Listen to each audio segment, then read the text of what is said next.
주님께서 여러분과 함께 성 요한이 전한 거룩한 복음입니다.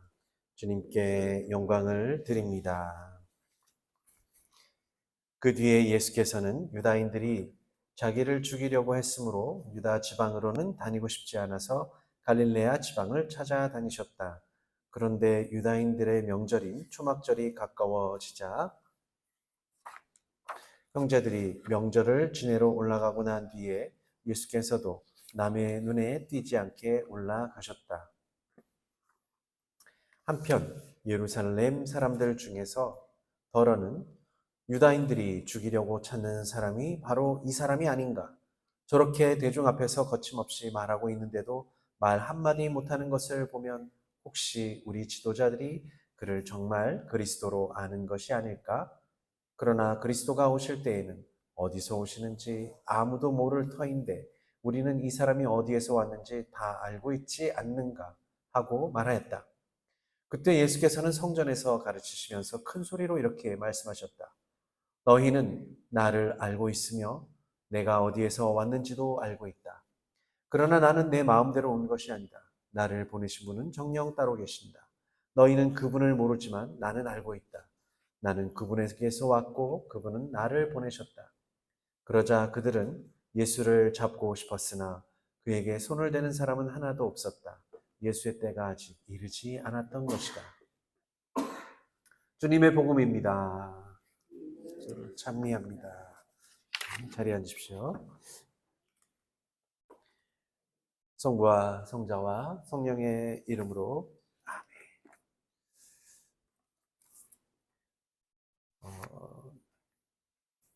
요한복음은 유다인들이 예수님을 죽이려 한다는 이런 일을 꽤 일찌감치 알려줍니다.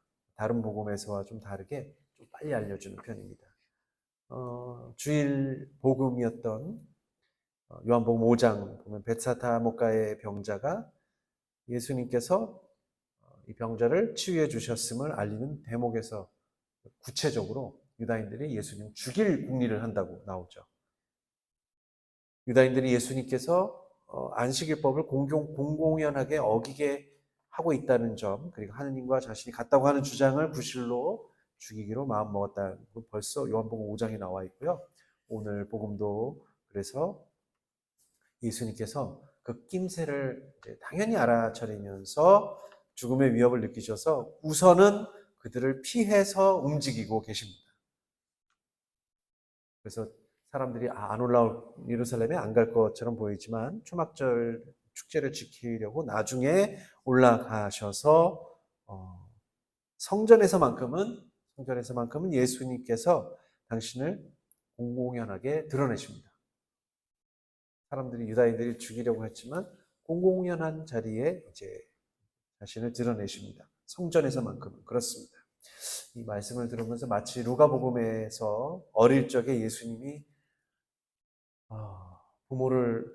부모가 다시 나자렛에서 돌아갈 때 혼자 떨어져 나와서 성전에 있었던 장면이 떠오릅니다.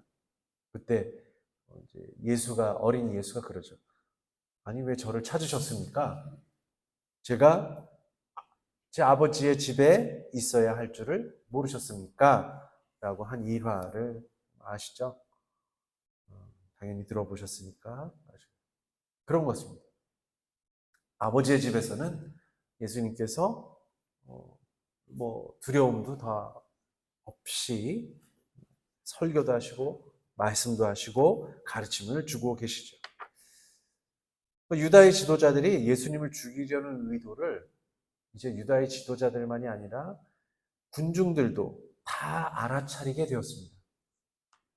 그러니까 사람들이 저 사람은 유다인들이 지도자들이 잡으려고 한 예수 아닌가? 라고 말할 정도죠.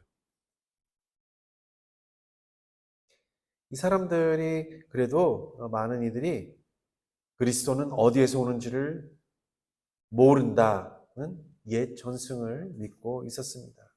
그들은 예수께서 나자렛에서 왔다고 알고들 있습니다.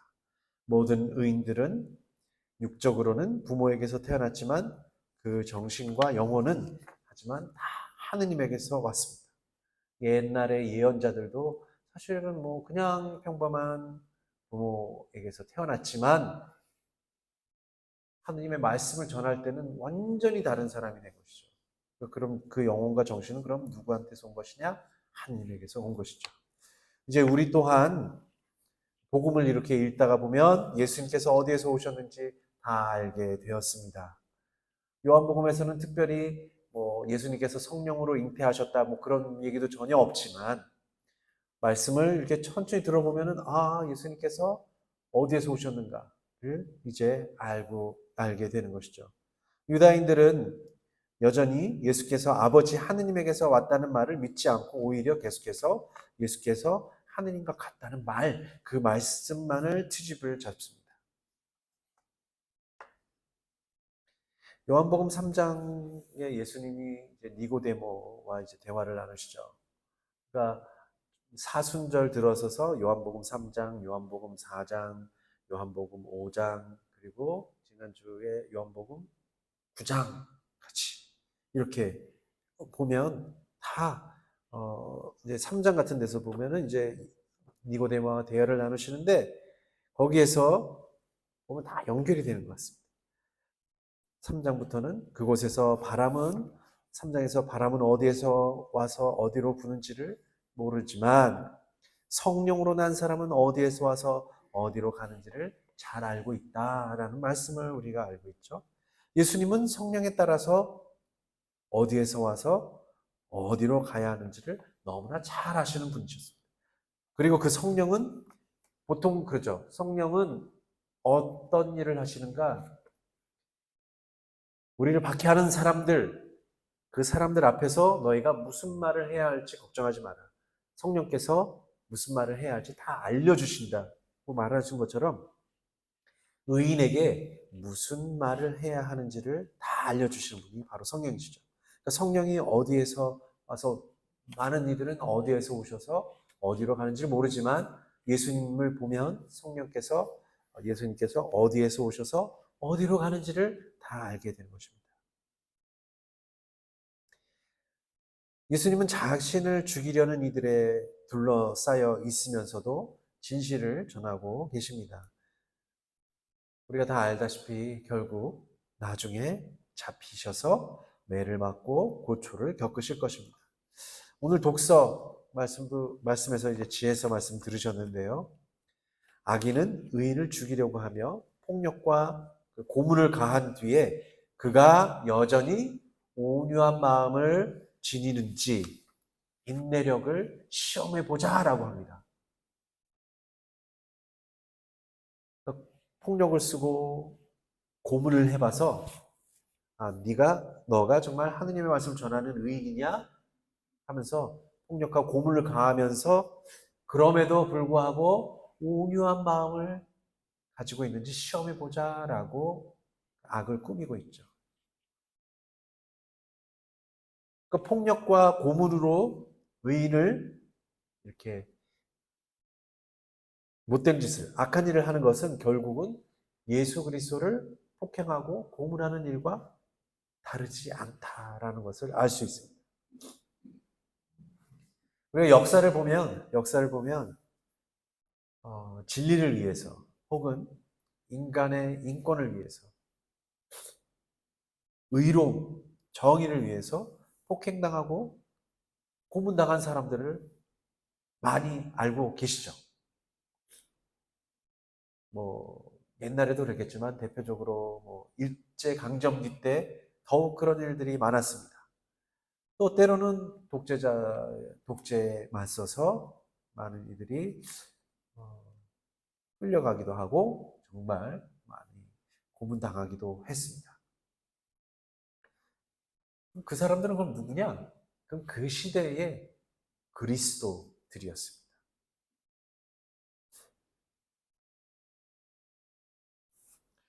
우리는 누가 어디에서 왔는지를 다 압니다. 마리아 어머니는 양도면에서 오셨고, 어거스틴 아버님은 전주에서 오셨고, 엘리사벳 어머님은 성주에서 오셨고, 그렇잖아요? 네. 우리 회장님은 심산리에서 오셨고, 다 알아요. 다 알아요. 하지만,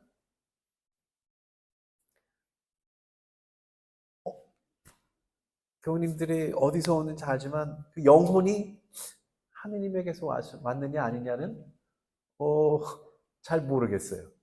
당연히 하느님에게서 왔겠죠. 근데 우리 서로를 보세요.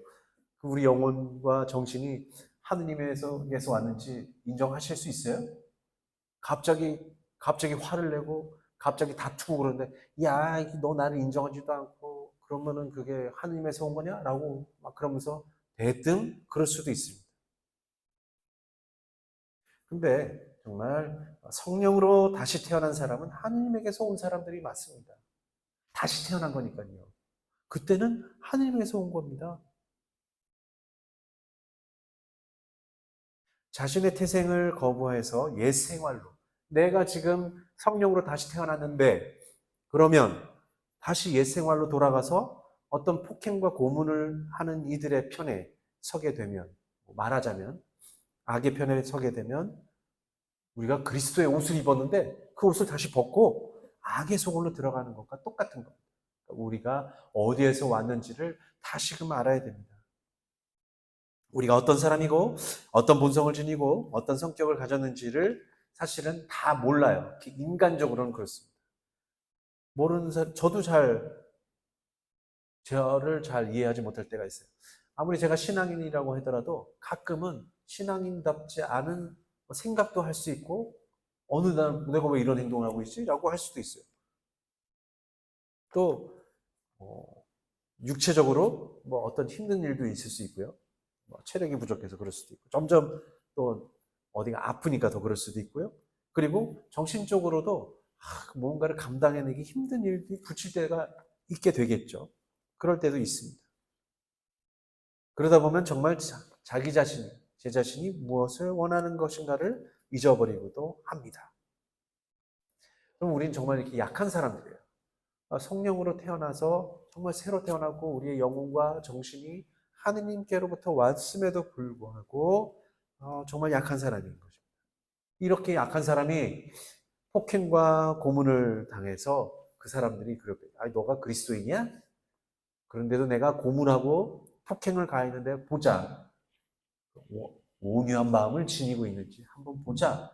라고 시험해 본다고 하면 어떻게 될까요? 그럼에도 정말 우리는 온유한 마음을 가질 수 있을까요? 아니면 아유 도저히 못 찾겠습니다. 아유 전 그리스도인 아니에요. 아유 옛날에 했던 거 다 거부할게요. 그렇게 굴복한 사람일 수도 있습니다. 그럼에도 성령의 도우심을 믿는다면, 하느님의 굳셈을 믿는다면, 그리고 폭행과 고문 속에서 그리스도를 증거하고 진리를 전할 수 있을 희망을 품습니다. 베트남 전쟁 당시에 어, 미국의 장군이 결국은 전쟁에 패해서 포로로 잡혀 있었다고 합니다. 꽤 오랫동안, 한 5년 정도를 포로로 잡혀 있었는데, 고문을 가하고 군사 기밀을 불라고 그랬을 때 다 참아내면서도 내가 포기할까 했지만 그 사람이 이제 가톨릭 신자였다 그래요. 그러면서 이 모든 고통과 고문으로부터, 이 악행으로부터 내가 고통당하고 있지만 예수 그리스도께서 당하실 상처, 십자가 위에서 그 죄 없으신 분이 죽으신 그 모습을 떠올리면서 기도를 했던 겁니다. 이 고문과 이 폭행당하는 일이 저는 주님의 고통에 비하면 아무것도 아닙니다. 이 모든 것을 당신께 맡겨드립니다. 하니 얼굴색이 변하더랍니다. 얼굴색이 변해가지고 고문을 했던 그 베트콩이죠. 베트콩이 고문하다가도 그 상급자한테 저는 더 이상 고문을 못하겠습니다. 라고 했다는 이 실화가 전해지고 있습니다. 그러니까 우리가 성령으로 태어나서 정말 다시 성령으로 태어난다면 예수님도 그 고문당하고 고통당하는 것을 성령과 함께 버텨내고 이겨내셨듯이 우리도 그렇게 증거할 수 있다는 희망을 가질 수 있습니다. 그 시작은 이제 내가 우리 자신이 옛 생활을 끊고 성령으로 다시 태어났다는 것을 다시 믿고 다시 시작하는 수밖에 없는 것이죠. 오늘 군중들 또 예수님께서 저 사람 이제 유다인들이 죽이려고 한 사람들 아니야? 라고 한 것처럼 우리가 마지막 날에 군중이 한 사람으로서 그리스도를 거부하지 않기를, 또 폭행하고 고문하는 사람들의 편이 되지 않기를, 폭행당하고 고문당할 날이 주님 때문에 폭행당하고 고문당할 날이 설령 오더라도 성령께서 지켜주셔서 죽음을 두려워하지 않을 믿음을 주시기를 기도합시다. 성부와 성자와 성령의 이름으로